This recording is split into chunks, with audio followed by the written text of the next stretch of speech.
మీరు కూడా ఇలాగే హెల్ప్ చేస్తుంటే మాకు బాగుంటుంది. థ్యాంక్స్ అన్నయ్య, ఈ సాయం చేస్తున్నందుకు. మీ అమ్మగారికి మీ ఫ్యామిలీ వాళ్ళందరికీ దేవుడు దీవించాలని మేము కోరుచున్నాము. Thank you. ఇలాంటి పేదవాళ్ళు చాలా ఈ ఏ ఊరమ్మా? గొందివలసలో ఇలాంటి విల్లులు కూడా ఉన్నాయి మనకి. మనం సాయం చేయాల్సిన అవసరం ఎంతైనా ఉంది. సిటీస్లోనే కాదు మనకి ఈ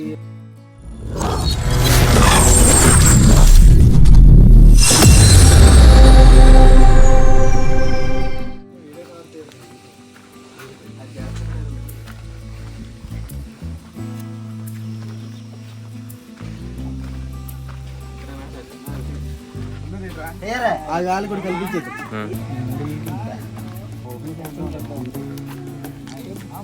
అన్న పేరు వచ్చేసి శ్రీనివాసరావు. ఆయన అనకపల్లి నుంచి వచ్చారు. అమ్మగారి పేరేమో వరలక్ష్మి అనమాట. ఈ ఐదో వర్ధంతి సందర్భంగా మనకి ఇలా కిరాణా సామాన్ల సరుకులు ప్రతి ఒక్క ఊర్లో ఆయన అమ్మగారి తరఫున ఇట్లా సామాన్లన్నీ పంచిపెడుతున్నారు. అమ్మగారి పేరు క్రమాలు చేస్తున్నాం. మా తమ్ముడాలు అని అక్కడే కాదు ఇక్కడ కూడా ఉన్నారు. మీ కార్యక్రమాల ద్వారా మేము ఇన్స్పైర్ అయ్యాం. ఇక్కడ కూడా సాయం చేయాల్సిన అవసరం ఉందని తమ్ముడు ఇద్దరు ఫోన్ చేసి ఇలా మీ గురించి చెప్పారు. ఒక సర్వే చేసి వీళ్ళకి అందించాలి, సహాయం అందించాలని అనకాపల్లి నుంచి మీకు ఈ సామాన్లు తీసుకొచ్చాం. ఒకసారి చూడండి. మా మదర్ మెమోరియల్ ట్రస్ట్ అని చెప్పి మా అమ్మగారి పేరు మీద ఈ కార్యక్రమం చేస్తున్నాము. ఇంటికి సరిపడిన గోధుమ పిండి, రైస్ ప్యాకెట్స్,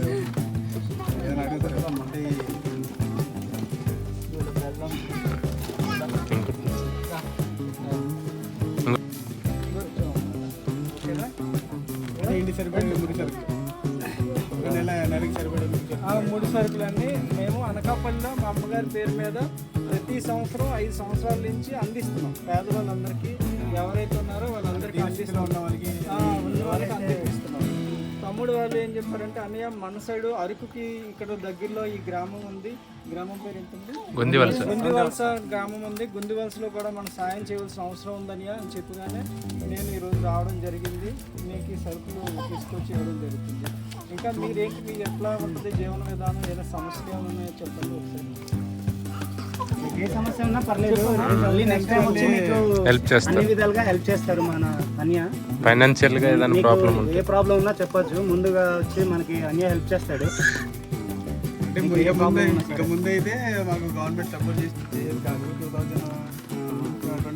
2004 నుంచి గవర్నమెంట్ సపోర్ట్ చేస్తుంది. అప్పటి నుంచి మాకు పర్లేదు. గవర్నమెంట్ నుంచి సదుపాయాలు దొరుకుతున్నాయి. ఆ టిప్పో రైస్ నుంచి లేకపోతే కారం అవి గవర్నమెంట్ ఇస్తుంది. ఇప్పుడు పర్లేదు, ఇబ్బందిగా ఉన్నా సరే అలాగా కొనసాగిపోతుంది. మీరు కూడా ఇలాగ హెల్ప్ చేస్తుంటే మాకు బాగుంటుంది. థ్యాంక్స్ అన్నయ్య, ఈ సాయం చేసినందుకు. మీ అమ్మగారికి మీ ఫ్యామిలీ వాళ్ళందరికీ దేవుడు దీవించాలని మేము కోరుచున్నాము. Thank you.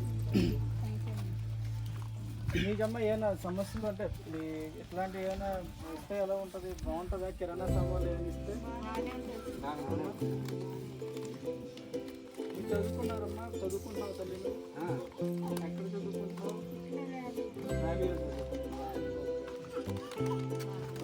ఓకే.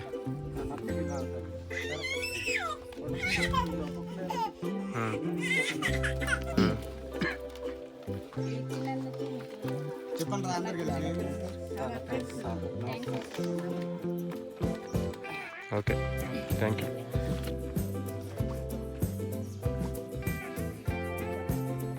ఇలాంటి పేదవాళ్ళు చాలా ఈ ఏ ఊరమ్మా?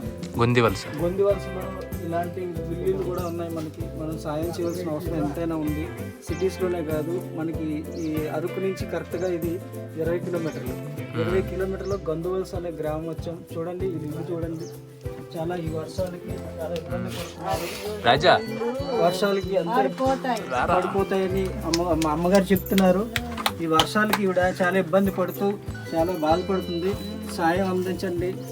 ఇలాంటి వాళ్ళకి సాయం చేయాలి. మనం ఉండడానికి కూడా నివాసస్థలం లేదు, నివాసస్థలం కూడా లేదు. గవర్నమెంట్ ఎంతో కొంత ప్రోత్సహించి భారీ వర్షాలకి వెళ్ళే కారణం చాలా సమస్యలతో బాధపడుతున్నారు. మన వంతు సాయంగా చిన్న కిరాణా మాత్రం అందించగలిగాం. మీలాంటి వాళ్ళు ఇంకా చాలా మంది ఇలాంటి వాళ్ళు మనం సాయం చేయాల్సిన అవసరం ఉంది. అది పడిపోతాయి పడిపోతుంది వర్షంకి కాదు మరి రావట్లేదు. తినడానికి అప్పుడు ఆగలేదు. తినడానికి అప్పుడు ముడి కూడా సరుకులు అసలు డబ్బులు ఉండవు అసలు. దొరకపోతలేదు. ఓకే. ఏదో పంట మీరు పండితే రోజు ఏ పని చేసుకుంటారు, లేకపోతే ఎలా పనికి వెళ్తారు బాబాయ్? అలాగే బాబు ఇలాగ కర్రలకి పని చేసి అలాగ బతుకుంటున్నాం మరి. కొండకెళ్ళి బాబాయ్ చెప్తున్నారు, రాజా కొండకెళ్ళి- బాక్స్ తెచ్చారా ఎవరికి? కొండకెళ్ళి కంపలు కొట్టి వర్క్ చేసి బాబాయ్ కుటుంబాన్ని పోషిస్తారు. పిలు.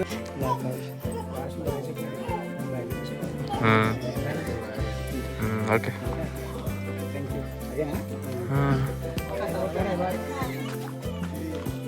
ఓకే.